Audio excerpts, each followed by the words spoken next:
नमस्कार मित्रांनो, स्वागत आहे आपले पुन्हा एकदा एस आर फिन्सर या आपल्या यूट्यूब चॅनलमध्ये. या व्हिडिओमध्ये आपण आमच्या इन्व्हेस्टर्सच्या ज्या काही आतापर्यंत रिक्वेस्ट येत होत्या किंवा सारखी विचारणा होत होती की म्युच्युअल फंडमध्ये आता काय करायला पाहिजे, आपण कसे डिसिजन्स घ्यायला पाहिजे.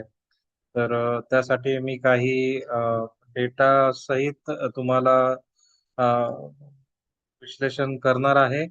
तर त्या अगोदर आपलं डिस्क्लेमर, हे हा व्हिडिओ हा फक्त एज्युकेशनल पर्पजसाठी आहे आणि हा व्हिडिओ आम्ही आमच्या म्युच्युअल फंड इन्व्हेस्टर्ससाठी बनवत आहोत. त्या अगोदर आम्ही एक amphi registered mutual fund distributor असून सेबी रजिस्टर्ड आम्ही फायनान्शियल ऍडवायझर नाहीये. त्यामुळे ती आमच्या व्हिडिओ बघून तुम्ही कुठलाही डिसिजन घेण्यापूर्वी तुम्ही तुमच्या फायनान्शियल ऍडवायझरची मदत घ्यावी, जेणेकरून तुम्ही योग्य तो निर्णय घेऊ शकता. चला तर वळूया आपण आता आपल्या आजच्या व्हिडिओकडे. तर अगोदर आपण एम्फी जो दर महिन्याला म्युच्युअल फंड इन्फ्लोचा एस आय पी कॉन्ट्रीब्युशनचा डेटा प्रेझेंट करता तो बघूया आपण आता. तर आता हा जो आपण बघतोय एस आय पी कॉन्ट्रीब्युशन जे मंथली आता सुरू आहे, हा एमपीचा डेटा आहे. हा एमपी हा डेटा दर महिन्याला प्रेझेंट करत असतं, रिलीज करत असतं. तर त्याप्रमाणे जर बघितलं तर आता मार्च 2026चा हा रिपोर्ट आहे. त्याप्रमाणे जे काही एस आय पी अकाउंट्स आहेत ते करोड्स मध्ये जर बघितले तर ते 9.72 करोड आहेत.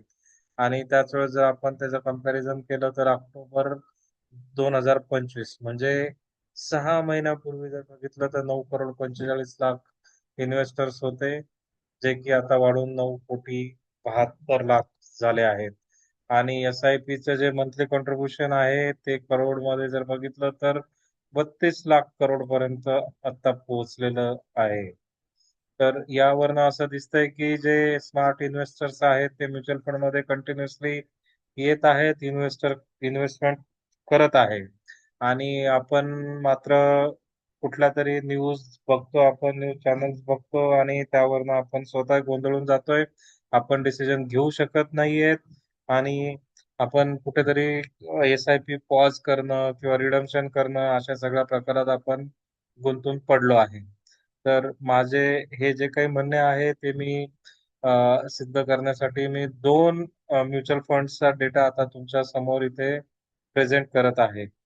तर त्यातला पहिला जो फंड आहे हा आहे अ, Nippon India Taiwan equity fund. हा फंड मी माझ्या एका इन्व्हेस्टरला, एका म्हणजे बऱ्याचशा इन्व्हेस्टर्सला मी 2021 मध्येच दिला होता. इथे इथे तुम्ही स्टार्ट डेट बघू शकता माझ्या इन्व्हेस्टरची. 11 डिसेंबर 2021, 11 डिसेंबर 2021 ला निप्पॉन इंडिया इक्विटी फंड हा आम्ही दिलेला होता.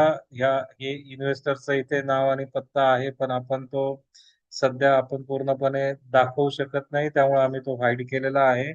आणि इथे डिस्ट्रीब्युटर म्हणून इथे माझं नाव आणि सर्व डिटेल्स तुम्हाला मिळतील.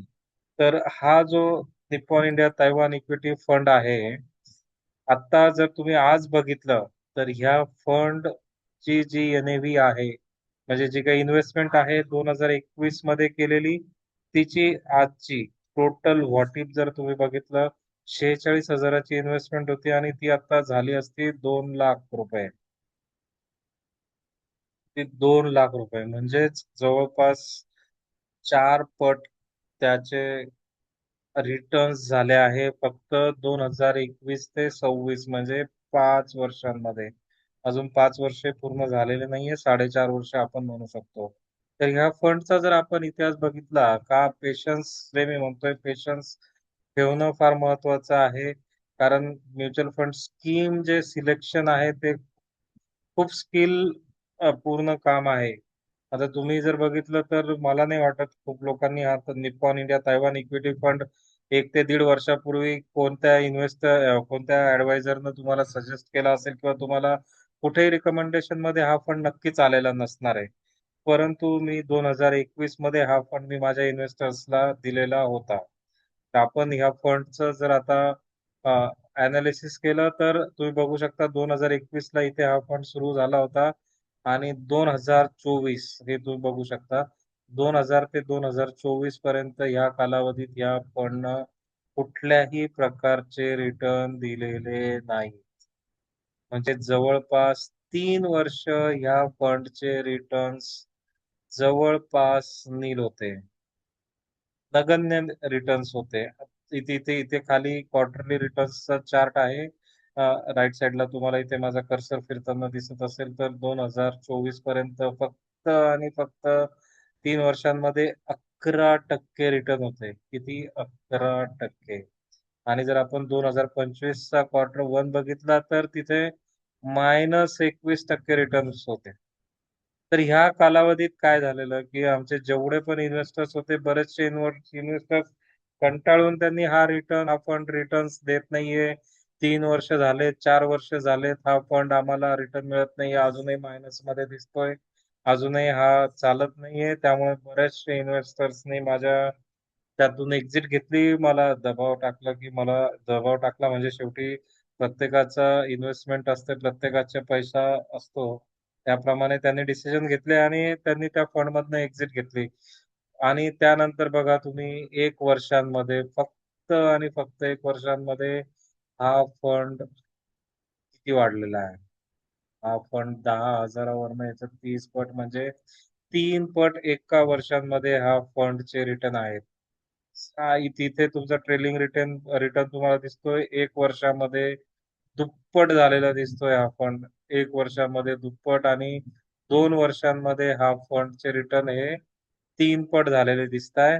आणि माझा हा जो इन्व्हेस्टर आहे ज्याने माझ्यावर विश्वास ठेवून इथे इन्व्हेस्टमेंट ठेवलेली आहे, 2021 पासनं त्याचे रिटर्न्स झालेले आहे टोटल व्हॉटिप मध्ये 3 पट 45,000चे झाले आहेत, जवळपास 2 लाख रुपये. सॉरी, 4 पट.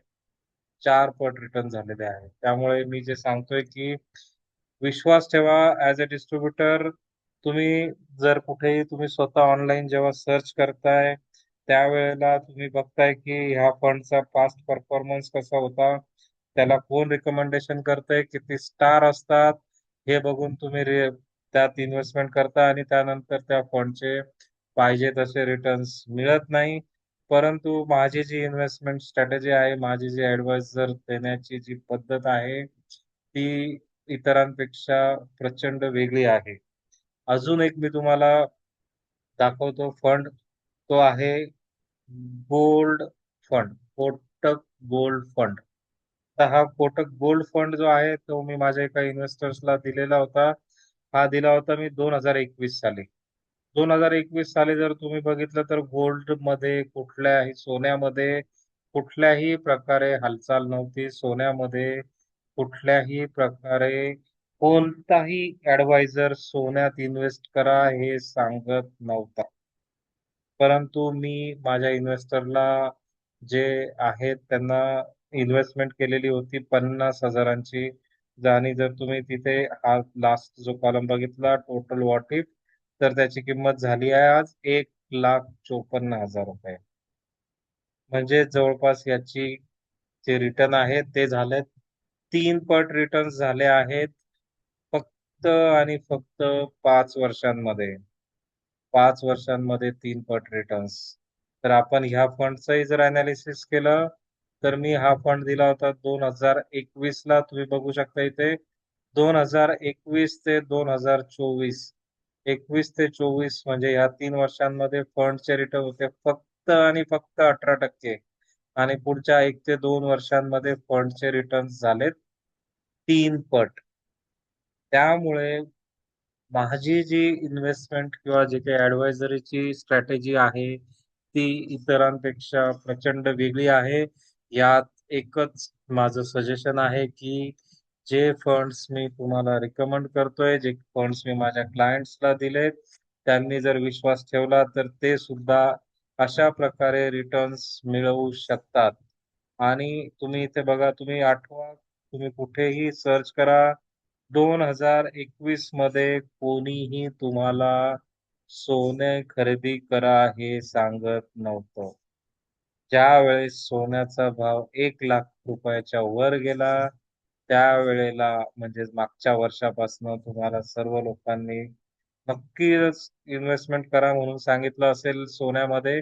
परंतु जर तुम्ही आमचं बघितलं तर म्युच्युअल फंड जो आहे कोटक गोल्ड म्युच्युअल फंड हा आम्ही 2021 पासून अक्युमुलेट केला आहे. 2021 ते 2024 3 वर्ष अक्युमुलेशन नंतर त्याचे जे रिटर्न्स आलेत ते रिटर्न तुम्हाला इथे मिनिंगफुल अमाऊंट देऊ शकतात. त्यामुळे आता जे काही इन्व्हेस्टर्स एकदम गोंधळलेल्या परिस्थितीमध्ये आहे की आता ग्लोबल वॉर चालू आहे, इराण आहे, मोदी साहेब म्हणताय गोल्ड घेऊ नका, पेट्रोल वर खर्च करू नका, इन्व्हेस्ट सेव्हिंग करा किंवा जे काही चालू आहे आता मार्केटमध्ये त्या सर्वांकडे तुम्ही थोडा वेळ बाजूला ठेवा, शांत चित्ताने स्वतः विचार करा आणि जे कुठले तुम्हाला इन्व्हेस्टमेंट करायचे असेल त्या इन्व्हेस्टमेंट मध्ये विश्वास ठेवून तुम्ही बनू कंटिन्यू करा. ही माझी रिक्वेस्ट आहे माझ्या सर्व सर्व इन्व्हेस्टर्सला ॲज ए एम्फी रजिस्टर्ड डिस्ट्रीब्युटर. कारण माझे फंड जे मी निवडतो ते तुम्हाला कुठलेही बाकी ऍडवायझर मला नाही वाटत इतक्या सहजासहजी तुम्हाला कोण देत असतील. कारण कोटक गोल्ड फंड हा मी 2021 ला रिकमेंड केलेला आहे आणि त्याबरोबरच माझा Taiwan equity Nippon Taiwan equity fund हा मी 2021 साली दिलेला, ज्याने 3 वर्ष ते 3.5 वर्ष कुठल्याही प्रकारचे रिटर्न दिलेले नव्हते. आणि एकाच वर्षामध्ये जर तुम्ही बघितलं तर हा फंड दुप्पट झालेला आहे. तर माझी पुन्हा एकदा रिक्वेस्ट आहे तुम्ही कुठल्याही प्रकारे डिसिजन घेताना ॲज अ ॲडवायझर माझ्यावर जर विश्वास ठेवला तर तुम्ही कंटिन्यू करा. जोपर्यंत मी तुम्हाला रिडम्पशन करा म्हणून सांगत नाही किंवा स्विच करा म्हणून सांगत नाही तोपर्यंत तुम्ही तुमच्या इन्व्हेस्टमेंट मध्ये तसेच कंटिन्यू करा. आणि मी सांगतो की माझी जी स्टाईल आहे इन्व्हेस्टमेंटची ती तुम्हाला कुठेही मिळणार नाही. कारण मी कुठल्याही प्रकारे पास्ट रिटर्न बघत नाही. कोणत्या फंडनं पूर्वी किती रिटर्न दिले, तो कसा चालतोय किंवा त्याचे कोण फंड मॅनेजर आहेत. आणि मोस्टली लोक हेच बघतात त्याला किती स्टार्स आहेत, त्याला मागचे रिटर्न्स किती आलेत, ते मी बघत नाही. त्यामुळे माझी as a mutual AMFI registered mutual fund distributor माझ्या सर्व इन्व्हेस्टर्ससाठी एकच रिक्वेस्ट आहे. तुम्ही माझ्यावर विश्वास ठेवलाय तो विश्वास कंटिन्यू करा आणि तुमच्या कुठल्याही प्रकारे SIP रिडम्पशन करू नका, स्टॉप करू नका. किंबहुना मी तर म्हणेल की हीच वेळ आहे अॅक्युमुलेशनची. अॅक्युमुलेशन करा आणि लॉंग टर्मच्या हिशोबाने तुम्ही कंटिन्यू करा. 2 वर्ष, 4 वर्ष, 5 वर्ष तुम्हाला रिटर्न नाही आले तरी चालतील. कारण तुम्हाला जो NAV आहे, नंबर ऑफ युनिट्स जे आहे ते तुम्हाला अॅक्युमुलेट करायला जास्तीत जास्त वेळ आणि जास्तीत जास्त संधी मिळणार आहे. जेणेकरून ज्यावेळेस मार्केट पूर्णपणे ह्या सर्व गोष्टींच्या बाहेर येईल आणि मार्केट परफॉर्म करेल त्यावेळेस तुमचे रिटर्न्स हे जसे माझे गोल्ड फंड असेल किंवा तायवान इक्विटी फंड आहे ज्याने एका वर्षामध्ये दुप्पट तिप्पट रिटर्न्स दिलेत, त्यावेळेस तुम्हाला मिनिंगफुल तुमच्या हातामध्ये अमाऊंट दिसेल. तर माझे सर्व काही माझ्याकडे इन्व्हेस्टमेंट करू इच्छित आहे त्या सर्वांसाठी एकच विनंती आहे की माझ्यावर विश्वास ठेवून तुम्ही फक्त आणि फक्त बनून राहा, कंटिन्यू करा. एवढंच माझी रिक्वेस्ट आहे. थँक्यू.